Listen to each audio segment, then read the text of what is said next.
Hello friends, और आज है स्टॉकहोम में हमारा डे 2। और डे की शुरुआत सबसे पहले हम करेंगे टेस्टी ब्रेकफास्ट से और उसके बाद चलेंगे old town.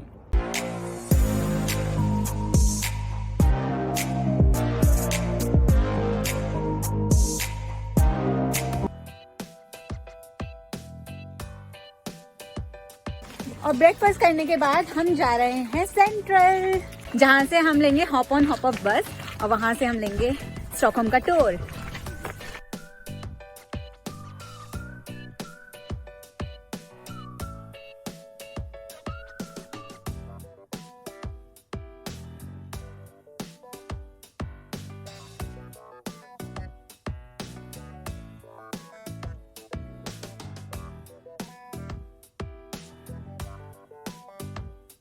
We are in Hop on Hop Off। हम जा रहे हैं वसा म्यूजियम।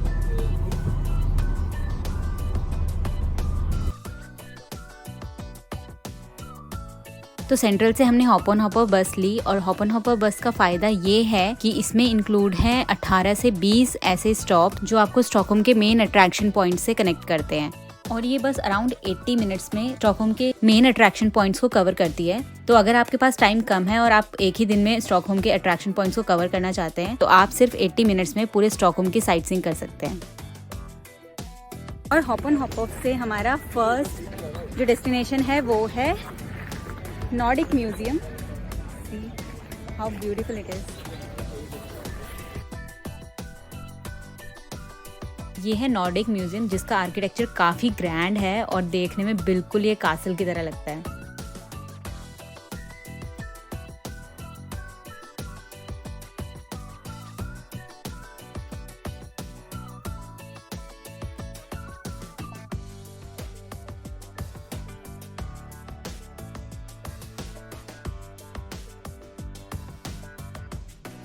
तो म्यूजियम में एंटर करते ही हॉल के सेंटर में दिखेगा आपको ये ओक से बना हुआ किंग गुस्ताव वसा का स्टैचू, जो कि किंग ऑफ स्वीडन थे।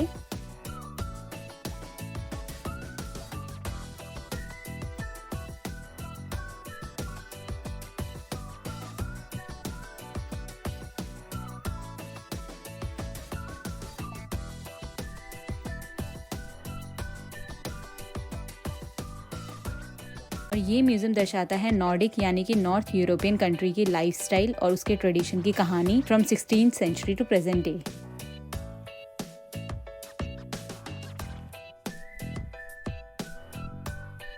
और ये उसी लाइफस्टाइल का एक शोकेस है जिसमें एक पूरे घर का इंटीरियर दिखाया गया है कि किस तरह से नॉर्डिक पीपल अपने घर को मेंटेन करना पसंद करते हैं। तो यहाँ पे आपको नए से लेके पुराने हर तरह के आइटम्स दिखेंगे।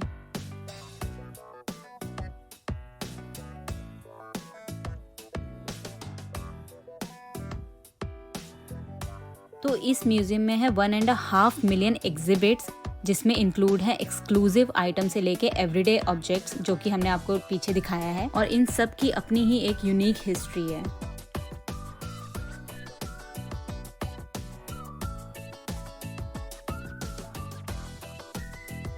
और ये एरिया जो कि आइसबर्ग की तरह बना हुआ है, ये एरिया रिप्रेजेंट करता है यहाँ की पास्ट और प्रेजेंट आर्किटेक्ट लाइफ को।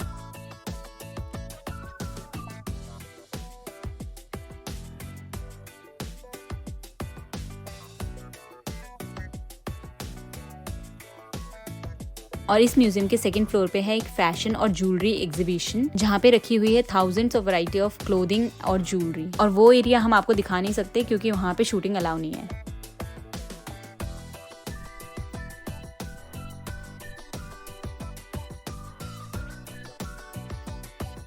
और इस म्यूजियम के बैकयार्ड में है ये एक छोटा सा कैफे और यहीं से रास्ता जाता है वसा म्यूजियम के लिए।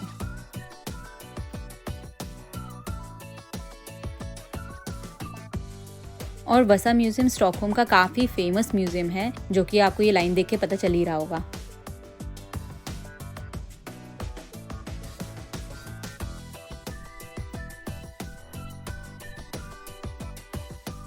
और करीब 15 से 20 मिनट वेट करने के बाद फाइनली हम अंदर एंट्री करने जा रहे हैं।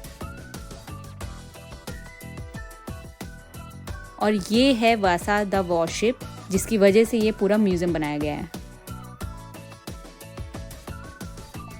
तो इस शिप की अपनी ही एक कहानी है। ये वर्ल्ड का इकलौता ऐसा शिप है जिसको 333 साल बाद समुद्र तल से निकाला गया था। और आप जो ये सामने देख रहे हैं ये वो ओरिजिनल शिप है।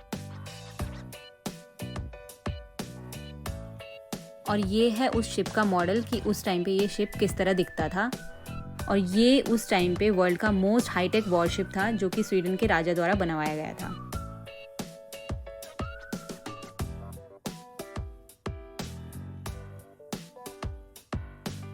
तो अब सवाल उठता है कि ये इतना फेमस क्यों है।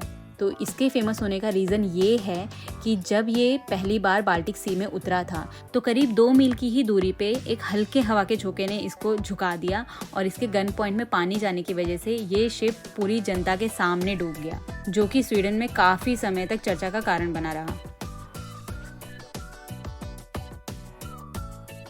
हालांकि उस समय राजा के लिए एक फेलियर साबित हुआ क्योंकि इतना बड़ा शिप बनाया गया था और वो इस चीज़ का पता नहीं लगा पाए कि ये इसके डूबने का कारण क्या था। लेकिन आगे चलकर आर्कियोलॉजिस्ट के लिए एक वरदान साबित हुआ क्योंकि इतना लंबा समय पानी में बिताने के बाद भी इस शिप पर बैक्टीरिया का कोई इफेक्ट नहीं पड़ा और ये काफ़ी अच्छी कंडीशन में पाया गया।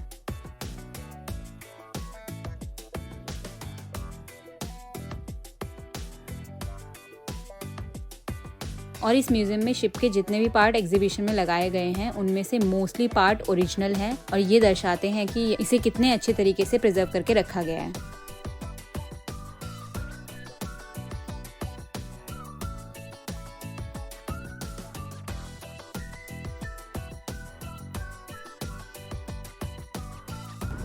इस पूरे एरिया में बहुत सारे म्यूजियम है, तो आप जब भी इधर आओ तो अच्छे से टाइम और रिसर्च करके आओ कि कौन से म्यूजियम के बाद कौन सा म्यूजियम देखना है।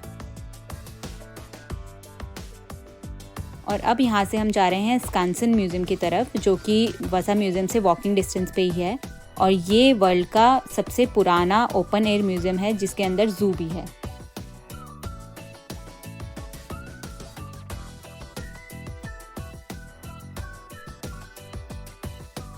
और हम स्कांसन म्यूजियम के बाहर से ही वापस आ गए हैं क्योंकि हमारे सिटी पास में वो इंक्लूड नहीं था। उसके अलावा काफ़ी सारे म्यूजियम उसमें इंक्लूडेड हैं।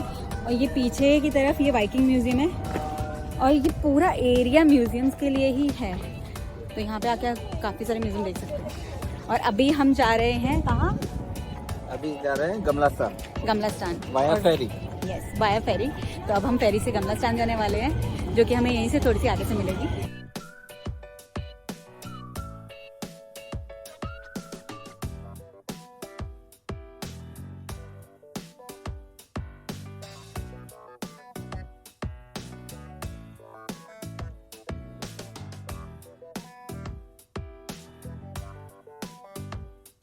हम पहुंच गए हैं फेरी स्टेशन पे और यहाँ से हम लेंगे गमलास्तान के लिए फेरी और उससे आगे देखेंगे फिर गमलास्तान में हम कहाँ घूमेंगे।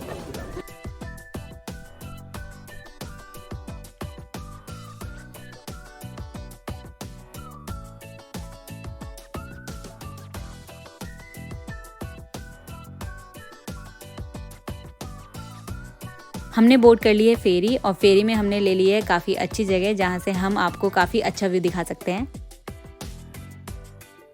और ये जो सामने आप देख रहे हैं ये है तिवोली, स्टॉकहोम का अम्यूजमेंट पार्क, और शायद ईस्टर की वजह से ये बंद हो रखा है अभी।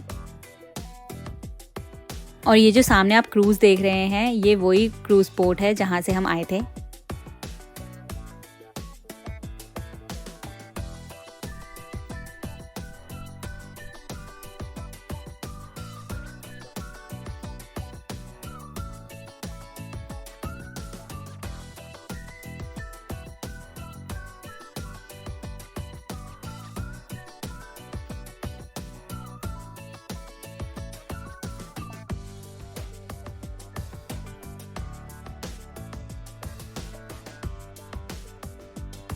तो हम पहुंच गए हैं गमलास्तान यानी कि ओल्ड टाउन और अब हम जा रहे हैं रॉयल पैलेस की तरफ।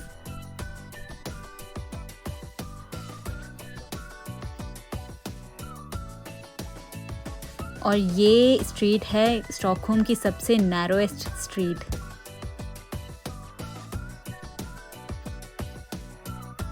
और ओल्ड टाउन चाहे कहीं का भी हो, किसी भी कंट्री का हो, उसमें घूमने में एक अलग ही मज़ा आता है। क्योंकि कहीं ना कहीं वो आपको कनेक्ट करता है उस कंट्री की हिस्ट्री से कि किस तरह पुराने टाइम में घर हुआ करते थे, गलियां हुआ करती थी। तो ये यहाँ पे घूमने में काफ़ी मज़ा आता है।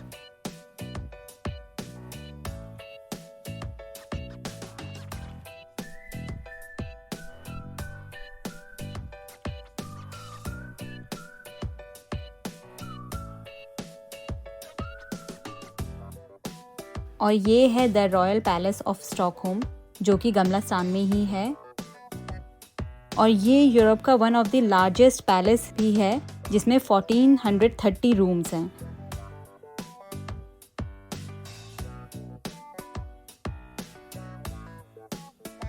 इस पैलेस में चेंज ऑफ गार्ड देखने का भी एक अलग ही एक्सपीरियंस होता है।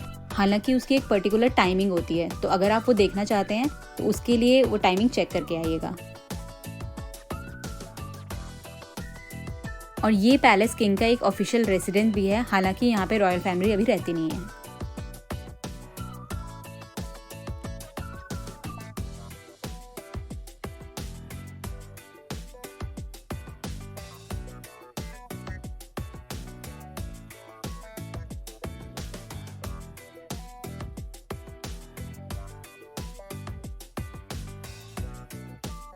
और ग्रैंड स्क्वायर में लंच करने के बाद हमने ट्राई किए यहाँ के चूरोस।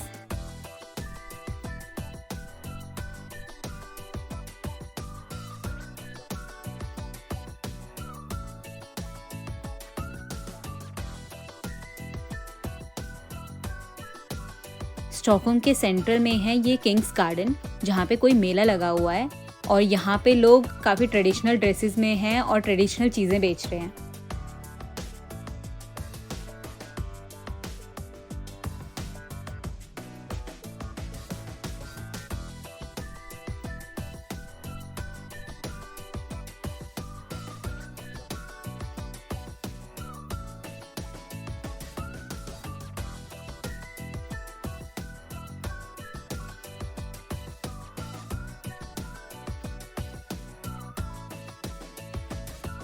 और इस गार्डन के एक साइड पे है ये आउटडोर चेस, जहाँ पे काफ़ी सारे लोग आके चेस खेलते हैं।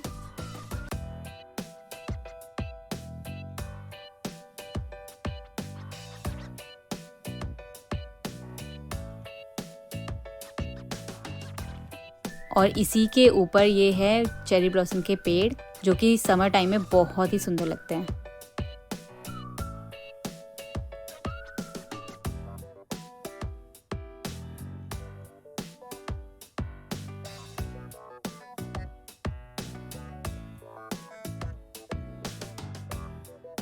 तो डे 2 का डिनर करने के लिए हम आए हैं सरवना भवन। और फाइनली हमें सरना भवन में रिजर्वेशन मिल गई है। कल तो हमारे साथ पोपट हो गया था, बट आज हमने पहले से ही रिजर्व करके रखा हुआ था। And here we are at Sarna भवन।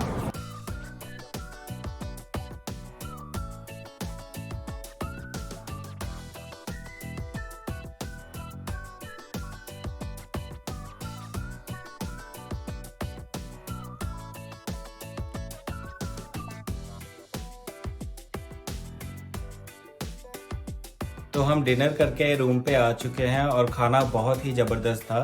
सो अगर आप इंडियन फूड के शौकीन हैं और स्टॉकहोम आते हैं तो हम ज़रूर रिकमेंड करेंगे कि आप एक बार तो सरवना भवन ज़रूर जाइए।